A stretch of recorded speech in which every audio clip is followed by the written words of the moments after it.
Angithathe leli thuba ngikubingelele egameni lika Jesu nanoma ikuphi la kufinyelela khona leli phimbo lami ngithi sanibonani. Sizwe sonke sikaNkulunkulu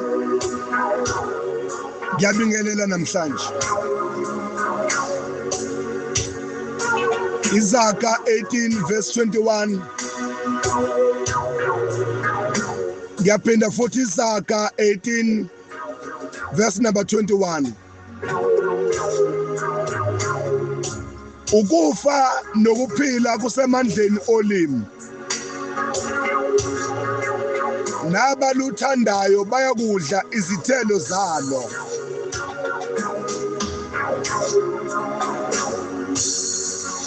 Ukufa nokuphila kusemandleni olimi.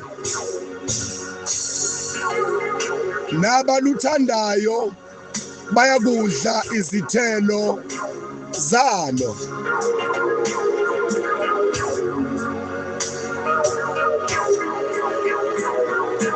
Ngifuna ukuthi qaphela into oyikhulumayo ngomlomo wakho.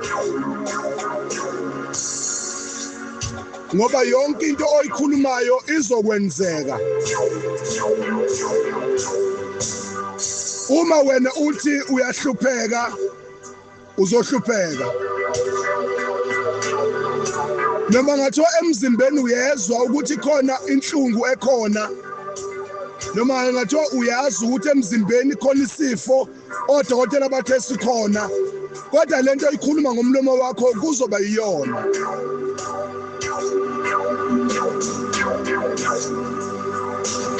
Ngiyasiza njalo mina ukuxwayisa ukuthi nalento oyikhuluma phezu kweingane zakho ngelinye ilanga zizoba yiyona. Uqaphele futhi mabe usudiniwe ungakhuluma amagama uze weqise.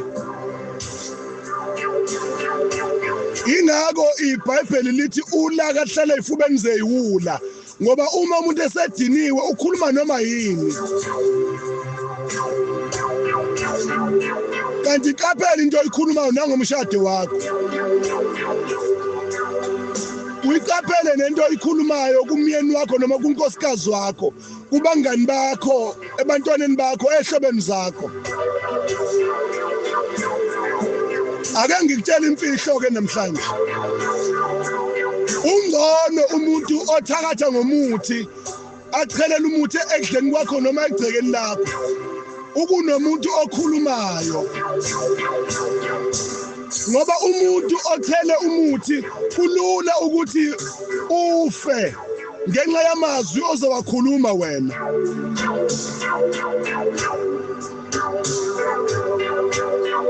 Kunabantu abathi wena uyahlupheka.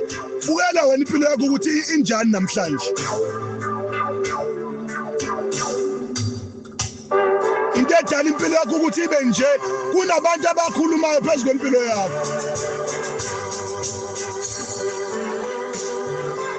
Izikronike zesibili uchapter 20 verse number 20.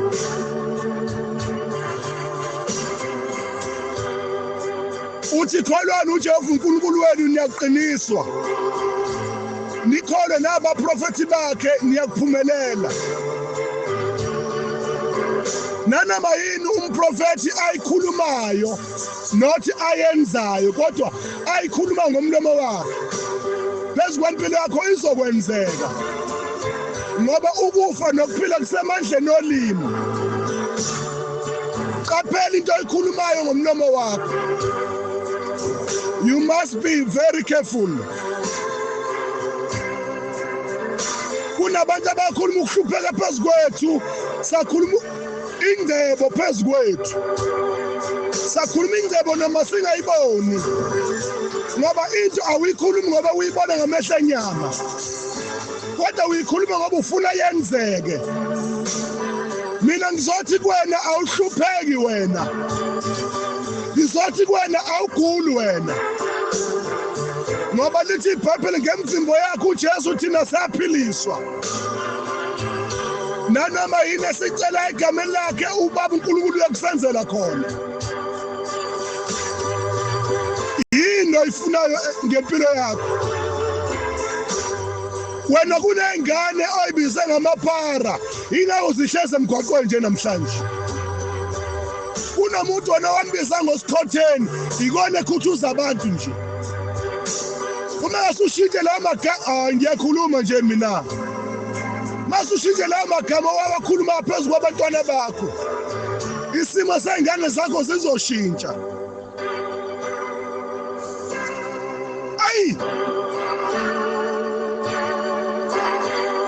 Jesus, ngithi wena ucebile. Ngithi wena unamandla wena. Ngisho njalo ngoba ngiyakhuluma phansi kwempilo yakho nje ungilalele nje. Ngithi wena uyanqoba wena. Wena uyaphumelela wena. Wena leli business lakho lizokwenzela imali. Anginendaba mina nokuthi abanye abantu batheni. Kodwa mina ngizokhuluma ukuphila phezulu kwempilo yakho.